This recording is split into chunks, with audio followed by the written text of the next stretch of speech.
Job 22. Then Eliphaz the Temanite answered, can a man be profitable to God?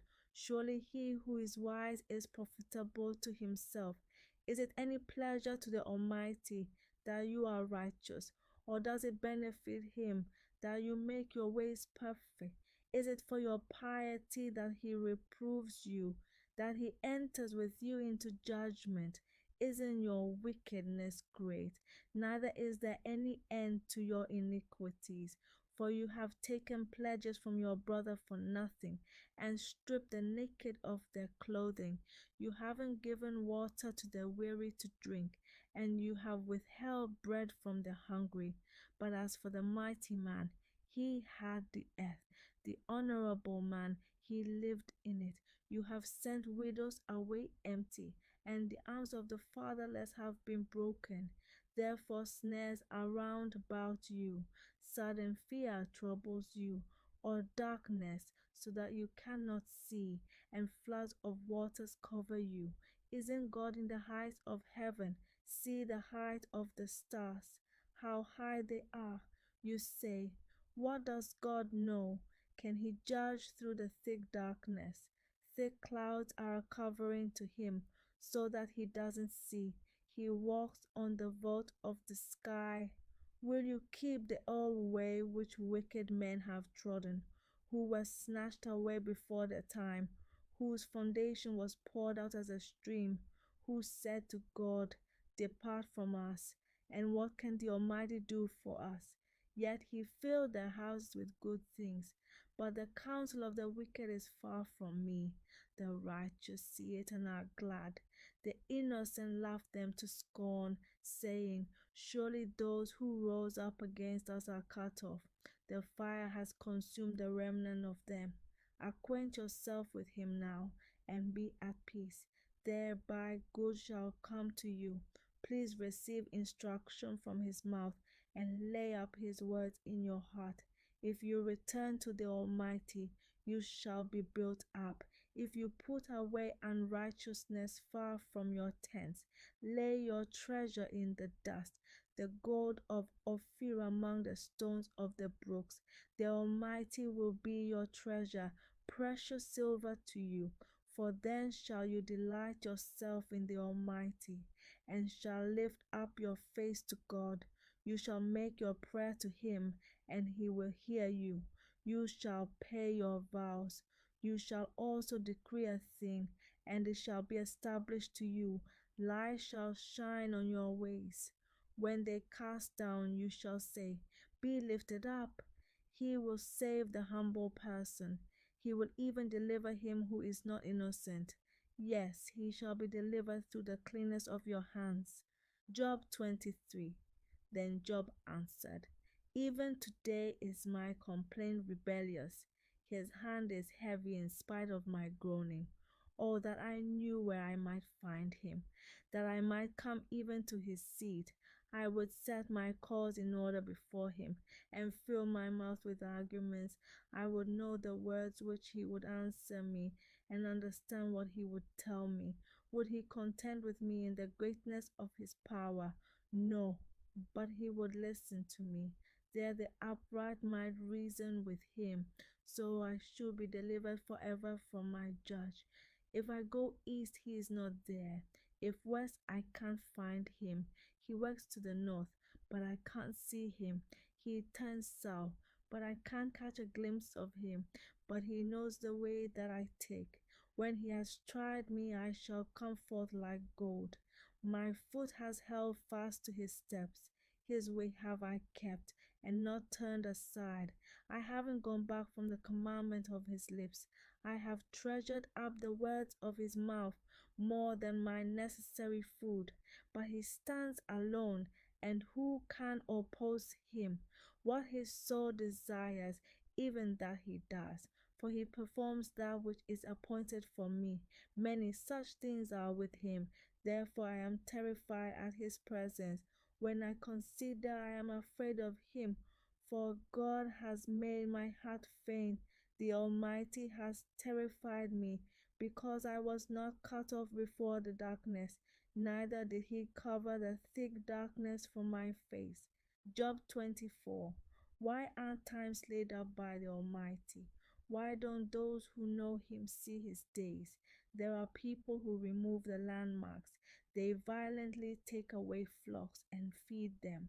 They drive away the donkey of the fatherless, and they take the widow's ox for a pledge. They turn the needy out of the way. The poor of the earth all hide themselves. Behold, as wild donkeys in the desert, they go forth to their work, seeking diligently for food. The wilderness yields them bread for their children. They cut their provender in the field.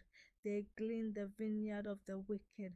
They lie all night naked without clothing and have no covering in the cold. They are wet with the showers of the mountains and embrace the rock for lack of a shelter. There are those who pluck the fatherless from the breast and take a pledge of the poor, so that they go around naked without clothing. Being hungry, they carry the sheaves. They make oil within the walls of these men. They tread wine presses and suffer thirst. From out of the populous city men groan. The soul of the wounded cries out. Yet God doesn't regard the folly. These are of those who rebel against the light. They don't know the ways of it, nor abide in the paths of it. The murderer rises with the light. He kills the poor and needy. In the night he is like a thief. The eye also of the adulterer waits for the twilight, saying, no eye shall see me. He disguises his face. In the dark they dig through houses. They shut themselves up in the daytime. They don't know the light, for the morning is to all of them like thick darkness. For they know the terrors of the thick darkness. They are foam on the surface of the waters. Their portion is cast in the earth. They don't turn into the way of the vineyards. Drought and heat consume the snow waters. So does Sheol those who have sinned. The womb shall forget him. The worm shall feed sweetly on him. He shall be no more remembered. Unrighteousness shall be broken as a tree. He devours the barren who don't bear. He shows no kindness to the widow. Yet God preserves the mighty by his power. He rises up who has no assurance of life. God gives them security and they rest in it. His eyes are on their ways. They are exalted. Yet a little while and they are gone. Yes, they are brought low. They are taken out of the way as all others and are cut off as the tops of the ears of grain. If it isn't so now, who will prove me a liar and make my speech worth nothing? Job 25. Then Bildad the Shuhite answered, dominion and fear are with him. He makes peace in his high places. Can his armies be counted? On whom does his light not arise? How then can man be just with God? Or how can he who is born of a woman be clean? Behold, even the moon has no brightness, and the stars are not pure in his sight. How much less man who is a worm, the son of man who is a worm. Job 26. Then Job answered, how have you helped him who is without power? How have you saved the arm that has no strength? How have you counseled him who has no wisdom, and plentifully declared sound knowledge? To whom have you uttered words? Whose spirit came forth from you? Those who are deceased tremble, those beneath the waters and all that live in them. Sheol is naked before God, and Abaddon has no covering. He stretches out the north over empty space and hangs the earth on nothing. He binds up the waters in his thick clouds, and the cloud is not burst under them. He encloses the face of his throne and spreads his cloud on it. He has described a boundary on the surface of the waters and to the confines of light and darkness. The pillars of heaven tremble and are astonished at his rebuke. He stirs up the sea with his power, and by his understanding he strikes through Rahab. By his spirit the heavens are garnished. His hand has pierced the swift serpent. Behold, these are but the outskirts of his ways. How small a whisper do we hear of him, but the thunder of his power who can understand? Job 27. Job again took up his parable and said, As God lives, who has taken away my right, the Almighty, who has made my soul bitter, for the length of my life is still in me, and the Spirit of God is in my nostrils. Surely my lips shall not speak unrighteousness, neither shall my tongue utter deceit. Far be it from me that I should justify you. Until I die, I will not put away my integrity from me. I hold fast to my righteousness and will not let it go. My heart shall not reproach me so long as I live. Let my enemy be as the wicked. Let him who rise up against me be as the unrighteous. For what is the hope of the godless when he is cut off, when God takes away his life? Will God hear his cry when trouble comes on him? Will he delight himself in the Almighty and call on God at all times? I will teach you about the hand of God. That which is with the Almighty will I not conceal. Behold, all of you have seen it yourselves. Why then have you become altogether vain? This is the portion of a wicked man with God, the heritage of oppressors, which they receive from the Almighty. If his children are multiplied, it is for the sword. His offspring shall not be satisfied with bread. Those who remain of him shall be buried in death. His widows shall make no lamentation, though he heap up silver as the dust, and prepare clothing as the clay. He may prepare it, but the just shall put it on, and the innocent shall divide the silver. He builds his house as the moth, as a booth which the watchman maketh. He lies down rich, but he shall not do so again. He opens his eyes, and he is not. Terrors overtake him like waters. A tempest steals him away in the night. The east wind carries him away, and he departs. It sweeps him out of his place, for it hurls at him, and does not spare, as he flees away from his hand. Men shall clap their hands at him, and shall hiss him out of his place. Job 28. Surely there is a mine for silver, and a place for gold which they refine. Iron is taken out of the earth, and copper is smelted out of the ore. Man sets an end to darkness, and searches out to the furthest bound the stones of obscurity and of thick darkness. He breaks open a shaft away from where people live. They are forgotten by the foot. They hang far from men. They swing back and forth.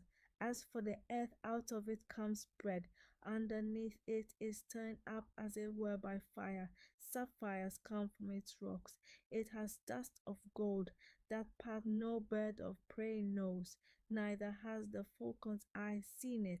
The proud animals have not trodden it, nor has the fierce lion passed by there.